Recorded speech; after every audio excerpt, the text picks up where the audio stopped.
mga tao muagi jud og pagkagidlay. Mapadato man o pobre, walay gipili ang pagsulay.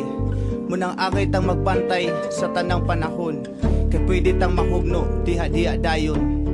So stop flirting, just keep the faith. Nagpuyo kita sa kalibutang lingin, estado sa kinabuhi nagkalain-lain. Mga kinaiyang klaro ug way klaro, na ipatasang maayo na asay garbo.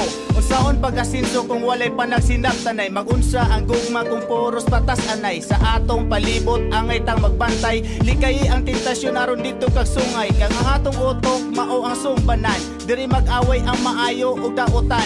Maunang usahay maglisod tag disidar, ang utok kasing-kasing angay pang ikonektar. Dalira kaayo ang pagbuhat og sala, nya ang pagkamaayo tun-an pa baka na himantayon. Poros libak ang nahibawan, bantayi ang kaugalingon ug gayaw ang uban.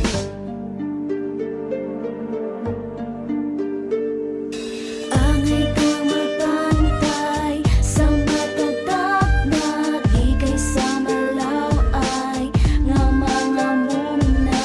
Angay kang magbantay sa matatak na di kay sa malaw ay nga mga muna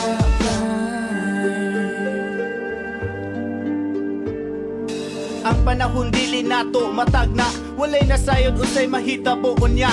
Angay tang magbantay, magamping-amping, ayaw kumpiyansa kay trust, no one ang game. Ingon ini ang sistema, ayahig mafia anay. Bisag amigo kaayo i-blind pakabay, na ay mawala, na ay kalitrang mutungha, na ay butang nga makaapekto sa tinguha. So ayaw patintal sa mga propetang bakakon, mga dautan nga nagpakaharon ingnon. Ang damang kaog galingon kay kalit ang aksident, pasikot-sikot sa life gamita ang discernment. Sa taliwala na ay labaw magkagagahom, usa ka enerhiyang nagdalag paglaom.